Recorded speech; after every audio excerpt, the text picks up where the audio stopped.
السلام عليكم ورحمة الله وبركاته. معكم محمد في فيديو جديد على قناة الزمكاوي. اللهم صل وسلم وبارك على سيدنا محمد وعلى آله وصحبه أجمعين. بسم الله الرحمن الرحيم، وبداية فيديو جديد. بسم الله الرحمن الرحيم. بس يجتدي لإخواتنا في فلسطين، ربنا ينصر إخواتنا في غزة. يا رب يا رب انصرك يا غزة، يا رب انصرك يا فلسطين، يا رب يا رب انصرهم نصرك العزيز يا رب العالمين. إن شاء الله بإذن الله ربنا ينصرهم النصر العزيز. بسم الله الرحمن الرحيم، والصلاة والسلام على أشرف المرسلين سيدنا محمد عليه أفضل الصلاة وأتم التسليم. النهاردة هنتكلم في فيديو جديد من في ظل متابعة للكلام في أفريقيا وفيديوهات كأس الأمم الأفريقية كوت ديفوار 2024. بنتكلم النهاردة عن منتخب عربي جديد، بنتكلم عن إخفاق عربي جديد، بنتكلم عن فشل ذريع، بنتكلم عن كارثة وطامة كبرى تلاحق هذا المنتخب العربي. النهارده بكلم امبارح المنتخب التونسي بيخرج بفضيحة مدوية بعد تعادل مع جنوب افريقيا 0-0 في مباراة كانت بعنوان خلاص بتلعب ليه، بتلعب ليه وانت اصلا ضيعت نفسك من اول ماتش.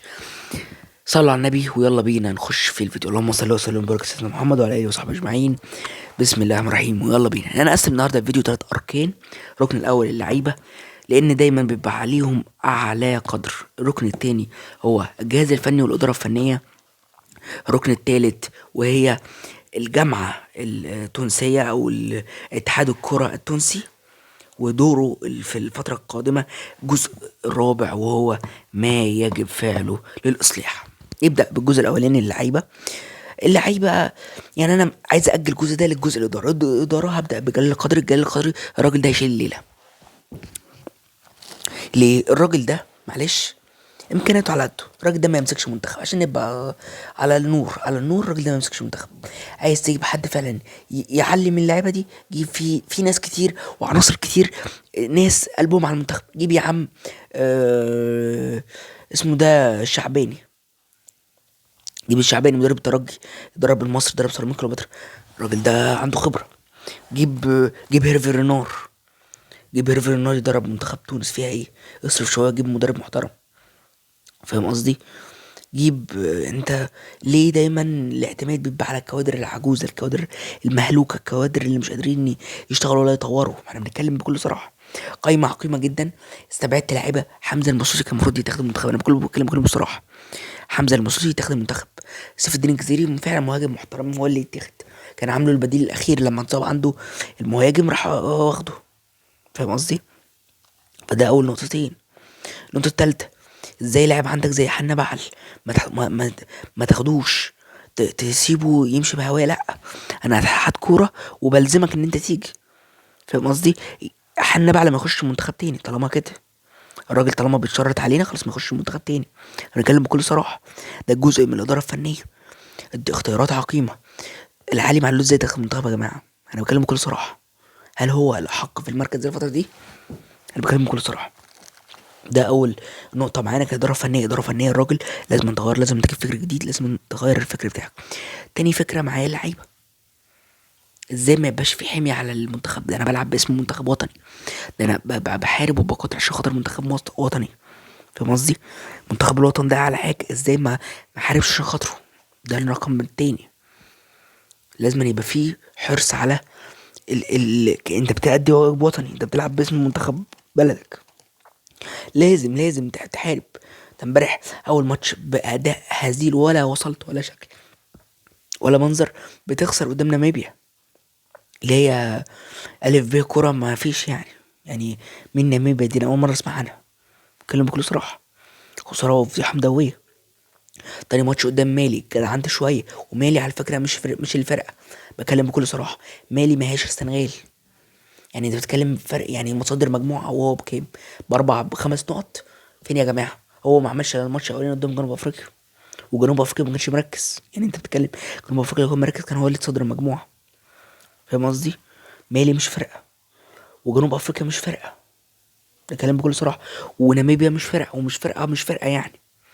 فانت في الماتش الاولاني تخسر وتتعادل. تاني ماتش، الماتش التاني ده اللي باين منه فوز يا جدع، فوز يا جدع، عشان تضمن اي مركز ليك. اخر ماتش خالص خلاص تخرج. النتيجة اللي العك عمر ما العك ينستر عليه، عمر ما العك. يعني مصر بتعك في الكورة، ده بتروح تلعب في البطولة حكاك عكاك، بس في الاخر ايه؟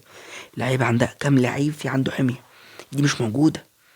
ازاي يا جماعة ما يبقاش في حمية للمنتخب المغربي، المنتخب التونسي؟ ازاي؟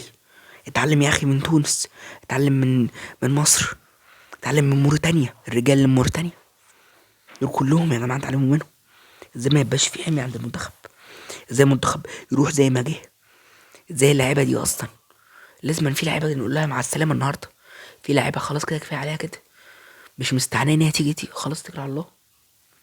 انا بكلم بكل صراحة، طالما وصلنا للمرحلة دي يبقى احنا وصلنا لمرحلة النهاية، مرحلة القاع، فخلاص طالما كده اتكل على الله. فاهم قصدي؟ انا بكلم بكل صراحة. يعني انا مش عايز اتكلم كتير، لكن اللعيبة فعلا ما جدعنتش.